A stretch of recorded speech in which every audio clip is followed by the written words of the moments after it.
Sing them over again to me, wonderful words of life.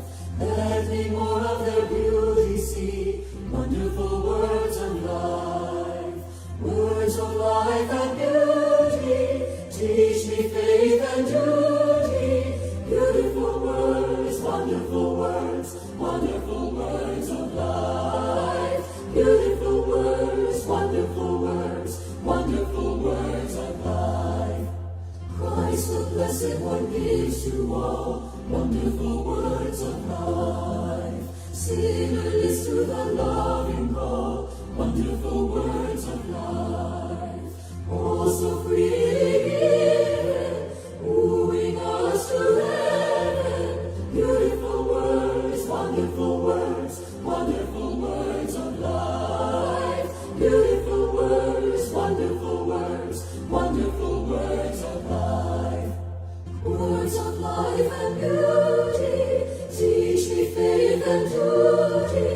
Beautiful words, wonderful words, wonderful words of life. Beautiful words, wonderful words, wonderful words of life.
Living in darkness, so lost in the night, looking for wisdom and longing for light.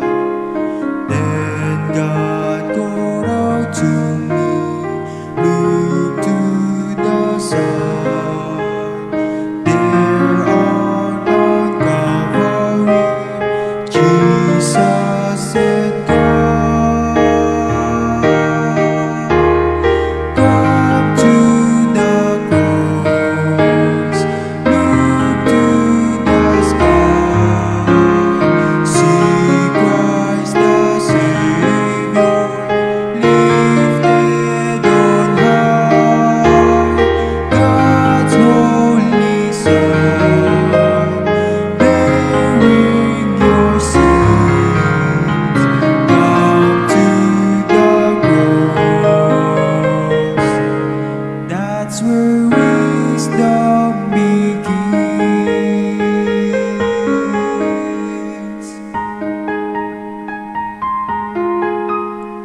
Searching for wisdom that's found in God's word, seeking for answers from Jesus the Lord, looking from knowledge to guide every step, asking for wisdom with every breath. Come to the cross, look to the sky, see Christ the Savior, lifted on high, God's holy Son, bearing your sins, come to the cross. That's where wisdom begins.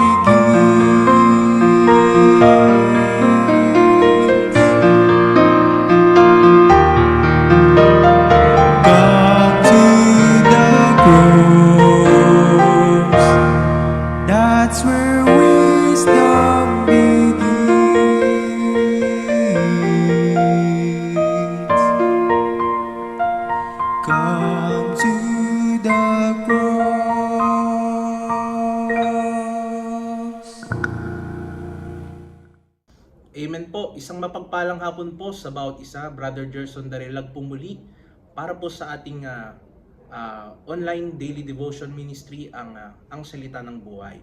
So magandang hapon din po sa ating pong Pastor June, sa ating pong Mama Maria, at ganoon din po sa ating pong Pastor Eric at Ma'am Milen. At ganoon na din po sa bawat isa. Maraming salamat po sa pagbibigay niyo po ng oras, paglalaan niyo po ng oras para sa pakikinig po ng salita ng Diyos. Okay? At nais ko lamang din po bumate sa mga kapatiran na nagdiriwang ng kanilang kaarawan at anibersaryo. So maligayang pagbati po sa inyo po. At ganoon din po ang nagbigay po ng tanging bilang. So nawa sa pamagitan nito ay naihanda po ang ating puso bago po sa ating pag-aaral ng salita ng Diyos sa hapon na ito. Okay? So para po sa ating pag-aaral ng salita ng Diyos, ito po'y magmumula sa 1 Timothy chapter 6. 1 Timothy chapter 6 verse number 12. Ito po ang sinasaad ng salita ng Panginoon. Fight the good fight of faith, lay hold on eternal life, whereunto thou art also called, and hast professed a good profession before many witnesses. So purihin po ang Panginoon sa pagkabasa ng kanyang salita. Shall we pray? Dakilang Diyos, sa manaming makapanganin sa lahat, Lord, maraming salamat po sa oras at pagkakataon, Panginoon, na binigay niyo po sa amin upang makapag-aral, makapagbulay-bulay po sa inyo pong salita.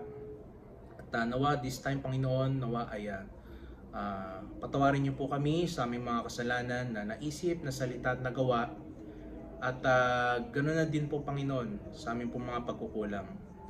Panginoon, sa mga oras na ito, nawa kayo pong siyang magbigay sa amin ng karunungan at kaunawaan, Panginoon, upang amin pong maunawaan ang inyong pong salita sa hapon na ito. At nawa, Panginoon, ay wala pong maging hadlang, Panginoon, sa oras na to, especially po sa internet connection. Nawa kayo pong siyang humawak dito, Panginoon, upang wala pong maging aberya. At binabalik ko po lahat ng papuri at pasasalamat sa pangalan ng aming Panginoong Hesus. Amen at amen. So, ang pamagat po ng mensahe ng Diyos sa hapon na ito, don't throw in the towel. Don't throw in the towel. So nung tinanggap natin si Kristo bilang Panginoon at sariling tagapagligtas, marami sa atin ang nakaranas ng kasabikan at kagalakan, kung saan eager po tayo sa pagbabasa ng salita ng Diyos. Eager po tayo na maka-attend ng maaga sa church para sumamba sa Diyos. Kakaibat nito, naranasan din po natin yung masasabi nating pabor ng Diyos sa iba't ibang kaparaanan. Yung blessing ng Panginoon. Pero as we continue at our Christian journey, ang pagsunod, eventually madidiscover po natin na ang pagsunod kay Kristo ay hindi madali. Hindi po palaging madali. There will be trials, there will be discouragements, there will be temptations, distractions, and spiritual battles. Na kung saan susubukan na pahinain yung atin pong pananampalataya. So in 1 Timothy chapter 6, si Paul po ay sumulat kay Timothy. So si Timothy, siya po ay isang batang pastor sa lugar ng Ephesus, kung saan binalaan siya ni Pablo patungkol sa mga bulaang guro, yung mga false teachers, na ginagamit ang pagiging makadiyos para sa pangsariling interes. So makikita po natin yan sa verses 3 to 5. Ito po yung sabi, if any man teach otherwise and consent not to wholesome words, even the words of our Lord Jesus Christ, and to the doctrine which is according to godliness, he is proud, knowing nothing, but doting about questions and strifes of words, whereof cometh envy, strife, railings, evil surmisings, perverse disputing of men of corrupt minds and destitute of the truth, supposing that gain is godliness, from such withdraw thyself. Ano po? So, makikita din po natin dito na niremind din siya na ang tunay na contentment o kakontentuhan ay matatagpuan kay Kristo lamang at hindi sa kayamanan. Sabi po sa verse 6 to 10, ito po, but godliness with contentment is great gain. Ano po? For we brought nothing into this world, and it is certain we cannot carry nothing out. And having food and raiment, let us be there with content. Makontento na daw po tayo dun. But they that will be rich fall into temptation and a snare, and into many foolish and hurtful lusts, which drown men in destruction and perdition. Then verse number 10, alam po natin to. For the love of money is the root of all evil, which while some coveted after, they have erred from the faith, and pierced themselves through with many sorrows. At makikita din po natin dito na kinuman siya ni Pablo to flee o layuan yung mga sinful desires while pursuing righteousness, godliness, faith, love, patience, and meekness. Makita po natin yan sa verse number 11. So sabi po, di ba? For the love of money is the root of all evil, which while some coveted after, they have erred from the faith and pierced themselves through with many sorrows. Verse number 11, but thou, O man of God, flee these things and follow after righteousness, godliness, faith, love, patience, meekness. And then in verse number 12, ito po yung ating main text, bilin ni Paul kay Timothy, fight the good fight of faith. Ano po? Notice nyo po na hindi sinabi ni Pablo na magiging madali ang buhay Kristiyano. Na ito yung mangyayari. No. You will face false teachers. You will face temptations. You will face many hurtful lusts. Ano? So, sa halip, instead na sinabi niya na magiging madali ito, sinabi niya, fight the good fight of faith. Ano?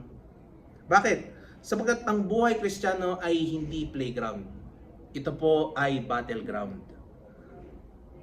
So sa sport ng boxing, meron po silang phrase na tinatawag doon na throwing in the towel.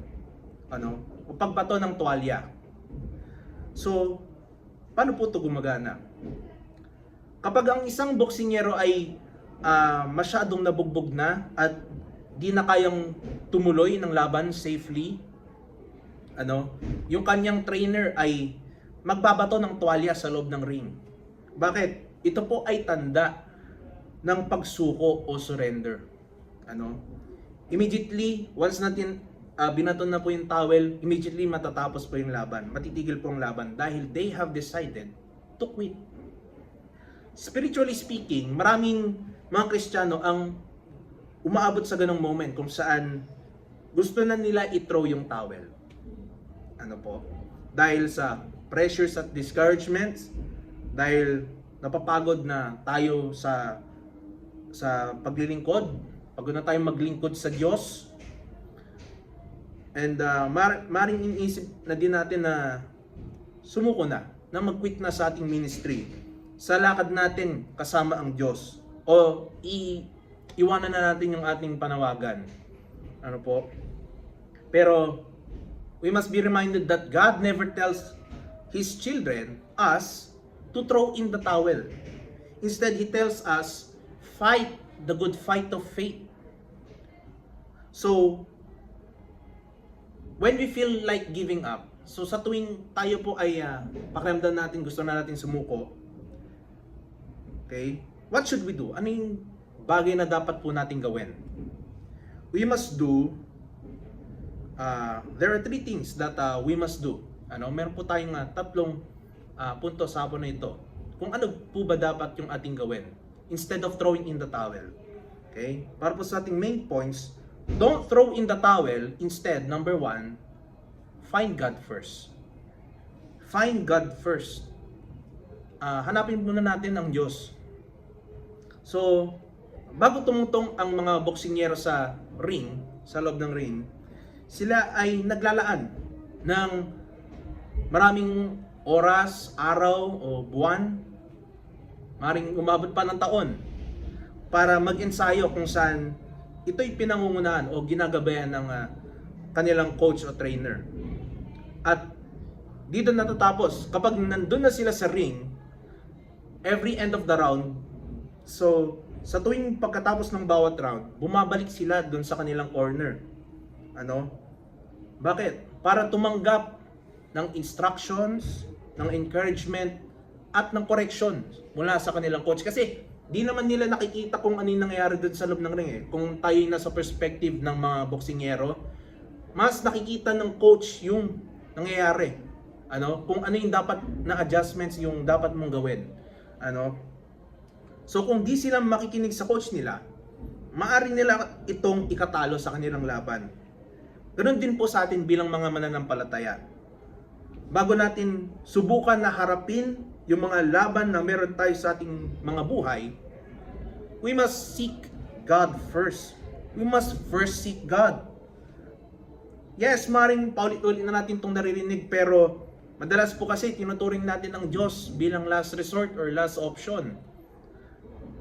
Pero alam naman po natin yung paalala sa atin ng Panginoon Jesus sa Matthew chapter 6 verse 33. Seek ye first the kingdom of God and His righteousness. So kapag tayo ay nasa isang laban o pagsubok,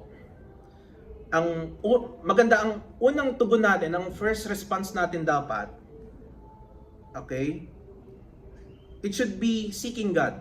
Dapat hanapin muna natin ang Panginoon. At sa bawat laban o bawat pagsubok na meron po tayo, maganda po nakadikit tayo sa masasabi nating coach o trainer. At ang coach na yon, ang trainer na yon, ay ang ating Diyos. As we find God first, we must, under ng find God first, as we find God first, we must listen to Him. Di lang po ito yung simpleng pakikinig ng salita ng Diyos.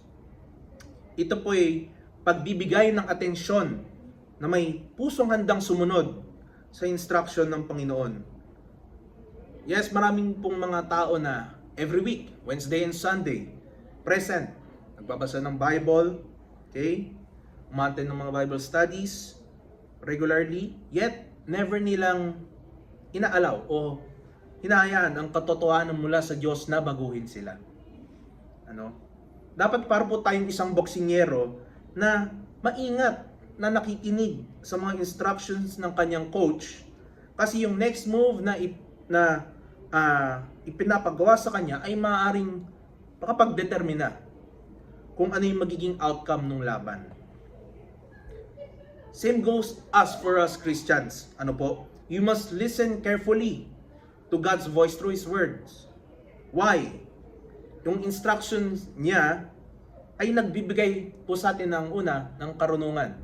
It gives us wisdom. James 1:5, di po ba? If any of you lack wisdom, let him ask of God. So, it gives us wisdom, it gives us direction. Proverbs 3 verse 6, in all thy ways acknowledge Him and He shall direct thy paths. Then, it gives us correction as well. 2 Timothy chapter 3 verse 16, and encouragement every time that we face battles in our lives. So, as we find God first, we must listen to Him. Secondly, as we listen, we must learn from Him. Hindi po tayo pinapada ng Diyos para sa mga pagsubok para sa wala lang. Sa bawat paghihirap po natin, sa bawat pagsubok natin pong hinaharap, meron po itong kaakibat na aral para sa atin. Maaari pong through disappointments, natututo po tayo magkaroon ng patience. Maring through hardships o paghihirap, Matututo po tayong magkaroon ng pagtitiwala sa kayang gawin ng Panginoon. Ano po? Ang purpose ng Diyos ay hindi para tanggalin ang mga problema natin, kundi para tayo ay mapagpatibay at lumago sa ating pananampalataya. Kumbaga, ito po yung masasabi po nating training period o yung training season. Ano po? Kung titignan po natin, wala naman po tayong makikitang atleta na sumabak agad. Ano? Wala naman po tayong makikitang atleta na hindi nag-training tapos sumabak sa isang palaro. Ano? Bago po sila lumaban, bago po sila lumaro, nag-ensayo po sila. Ano? Para pagdating ng laban, prepared sila. Same goes as for us Christians. Ano? Tayo ay dumadaan sa pagsasanay para tayo ay maging handa sa hinaharap na meron para sa atin ng Diyos. So, as we find God first, we must listen to Him. We must learn from Him. Thirdly, we must live for Him. Yung listening and learning ay magiging meaningless o wala din, walang kabuluhan, kung di naman po natin ito sinasabuhay o ina-apply. Again, tulad sa isang boksingero, yes, maring kabisado niya yung bawat technique at strategiya galing sa coach niya. Pero kung hindi niya to gagawin sa loob ng ring, maring niya tong ikatalo. Ano po? In the same way, sa ating mga Kristiyano, Bible knowledge without obedience produces no spiritual growth. Yes, maring maalam po tayo sa Bible, pero kung wala din naman po itong obedience o pagsunod, wala pong spiritual growth. Tinawag po tayo ng Diyos di lang para malaman yung kanyang mga salita, kundi para ipamuhay po ito araw-araw. Sabi nga po, di po ba sa James chapter 1 verse 22, "But be ye doers of the word and not hearers only, deceiving your own selves." So, i-remind tayo ni James na maging tagatupad tayo ng salita at huwag tagapakinig lamang. Sapagkat ang pinakamalaking ebidensya na nagtitiwala tayo sa ating coach, sa ating Diyos, is that we obey His instructions even when life becomes difficult. Ano? So, ang pinakamalaking ebidensya po na nagtitiwala tayo sa ating Diyos is that sumusunod tayo sa kanyang instructions kahit na mahirap ang buhay. Ano po? So, don't throw in the towel. Number one, instead, find God first. Secondly, don't throw in the towel. Instead, fight our foe.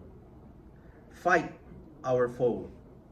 Sinabi ni Paul kay Timothy to fight the good fight of faith. Pero never niyang sinabi na to fight people, to fight the false teachers. Ano?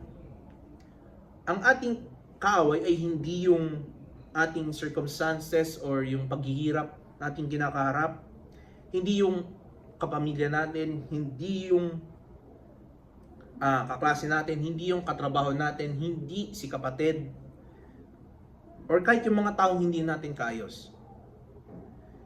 Hindi sila yung ating kaaway. The Bible clearly teaches us that our enemy is Satan. Satan only. Siya ay patyagang naghahanap ng pagkakataon para i-discourage tayong mga believers, pahinahin ang church at i-distract ang mga Kristiyano mula sa pagtupad o paggawa ng kalooban ng Diyos.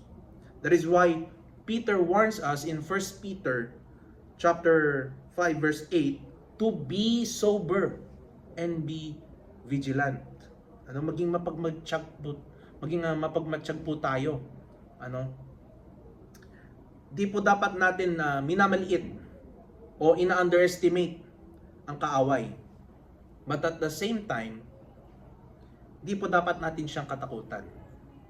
Sapagkat na-secured na po ng ating Panginoong Hesus ang katagumpayan through His death and resurrection. So, under po ng point number 2, fight our foe because number 1, Satan steals. So John chapter 10 verse 10. Ano po? Sabi ng ating Panginoong Hesus sa John chapter 10 verse 10, that the thief cometh not but for to steal. Isa sa mga desires ni Satan ay nakawin lahat ng nakakapagpatibay sa atin para makapagpatuloy sa lakad natin kasama ang Diyos. For example, nanakawin niya yung ating joy, yung kagalakan sa pamagitan ng discouragements. Nanakawin niya yung ating peace o kapayapaan sa pamagitan ng fear o takot, sa paglalagay sa atin ng fear o takot. Nanakawin niya yung ating mga oras na instead na inilalaan natin sa Diyos, inilalaan natin to sa mga worldly things. Kahit na po yung ating testimony o patotoo, nanakawin niya po yan sa pamagitan ng temptation o tukso. So, itong mga paraan niya, okay, para umatake, minsan hindi halata. Magulat na lang tayo na nadali na pala tayo ng kaaway. Which is why we must remain to be spiritually alert, na maging sober, be sober and vigilant. So, fight our foe because number 1, Satan steals. Secondly, Satan kills. So, Jesus also said that the thief comes to steal and to kill. Nice din ng kaaway na sirain yung ating spiritual life at yung pagiging kagamit-gamit natin sa gawain ng Panginoon. Gusto niyang puksain yung ating passion o yung alab natin para paglingkuran ng Diyos. Gusto niya puksain yung desire natin. Gusto niya puksain yung desire natin para mag-pray. Gusto niya patayin puksain yung burden natin para sa mga nawawalang kaluluwa. Magagalak siya kapag nakikita niya tayo na nababagsak, nalulugmok. Tayo mga Kristiyano. Gusto niya tayong makikitang mag-quit. Gusto niya tayong makitang sumuko. Bagamat hindi niya kaya nakawin sa atin yung ating kaligtasan, gagawa siya ng paraan para patayin yung alab natin para sa Diyos. So, fight our foe because first, Satan steals, Satan kills. Third, Satan destroys. Naninira. Sabi ng ating Panginoong Hesus, Satan comes to steal, kill, and destroy. Ang goal po ng kaaway ay totally manira. Gusto niya ng sirang relasyon, gusto niya ng sirang pamilya, gusto niya ng sirang church, ng divided na church, ng ating church. Gusto niya ng sirang testimony. Gusto niya ng mga nadaya na Kristiyano. Gusto niya ng mga natalong Kristiyano. Gusto niya na i-throw natin yung towel natin mga mananampalataya. Gusto niya na sumuko na tayo bago pa tayo makarating sa ating finish line. That is why we must never let our guard down. Tulad sa mga boksingero. Ulit, di ba? Dapat palagi po itong nakaangat. Di ba? Why? To protect ourselves. Figuratively. Sa ating mga mananampalataya, dapat palagi po nating suot yung armor of God. Manatili tayo sa panalangin, maging ganoon din po sa kanyang salita, at dumepende sa kapangyarihan o strength na meron ng ating Diyos. So, don't throw in the towel. Number 1, find God first. Secondly, fight our foe. Thirdly and lastly, don't throw in the towel. Instead, finish our faith. Finish our fight. Ang buhay natin bilang mga Kristiyano ay hindi nasusukat sa kung gaano tayo kagaling sa simula, kundi kung gaano tayo katapat na tapusin yung ating takbuhin That's why tama po yung sinabi ng ating pong Preacher Andy last prayer meeting. God is not looking for spectacular starters. He is looking for faithful finishers. Hindi po naghanap ang Diyos ng magagaling lang sa simula.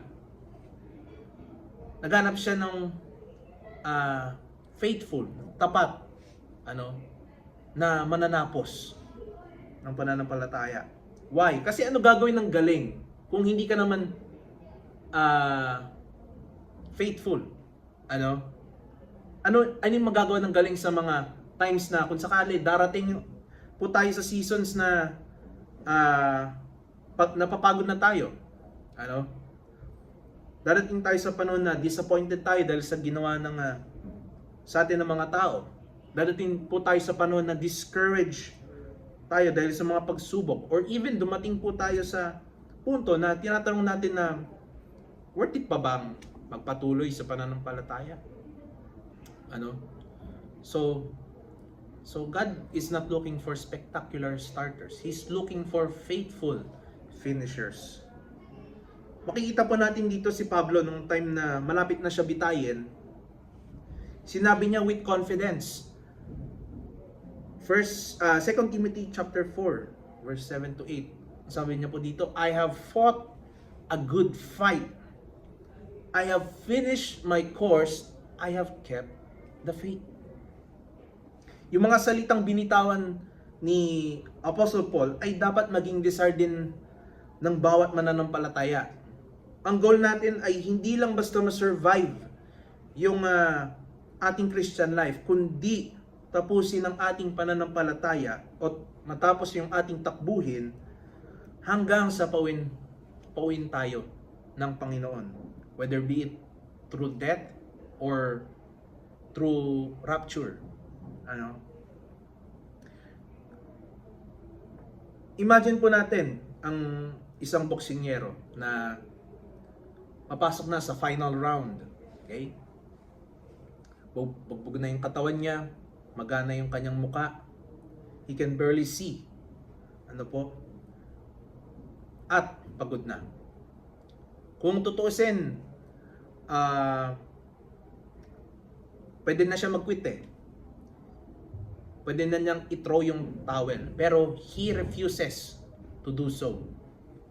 Lumaban siya hanggang sa marinig niya na tumunog yung bell. Kaya kung mapapansin nyo po, every time after ng 12 rounds of boxing, both fighters, makikita po natin na inaangat nila yung kanilang kamay. Why? Di dahil madali yung laban, hindi dahil sinasabi, easy win. Hindi. Tinataas nila yung kanilang kamay.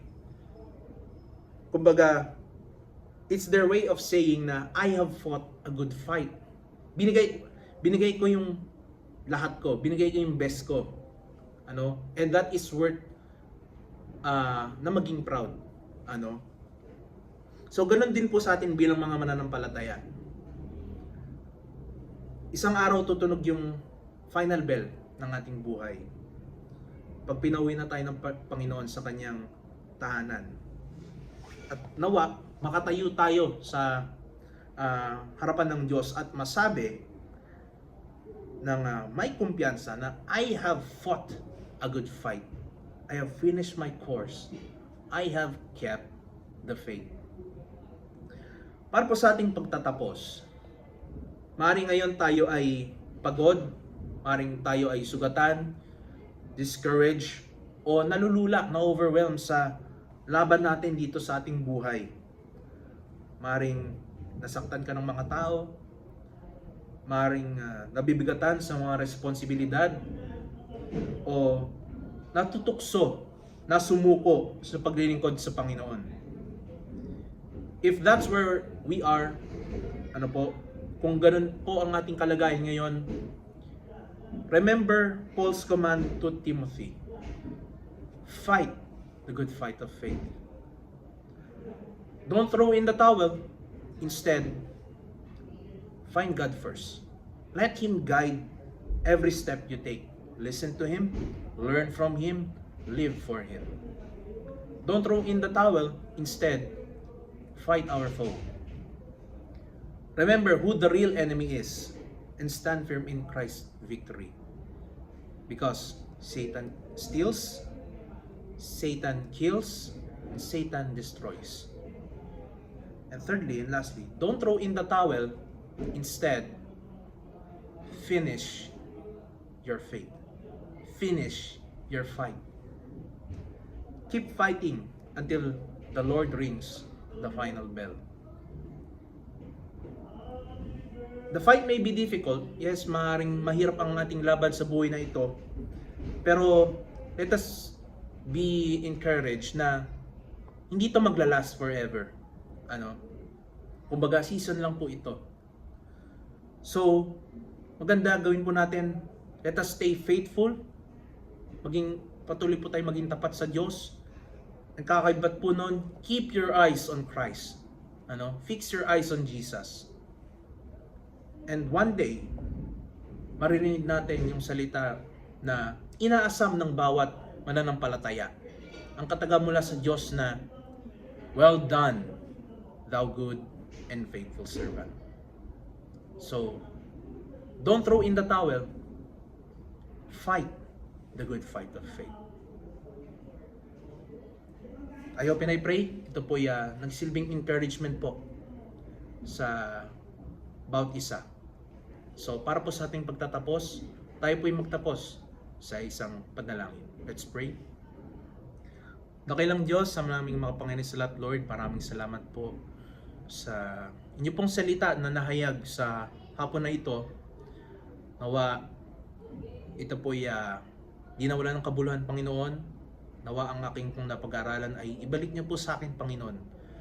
Nawa, Panginoon, ito po'y tumimo sa puso't isipan ng bawat isa, Panginoon. Na instead na sumuko, Panginoon, instead na mag-quit, despite the challenges, Panginoon, let us continue to fight the good fight of faith. Para isang araw po, masabi po namin na lumaban kami, na I have fought a good fight. At hindi po namin yun magagawa, Panginoon, kung wala pong inyong patnubay, kung wala pong inyong pong biyaya sa amin. Help us, Lord God, to finish faithfully, to finish our fight, to finish our course, to keep our faith, Panginoon. At Panginoon, nawa, ay masumpungan niyo po kami na nagtatapat hanggang sa kahuli-hulihan ng aming buhay.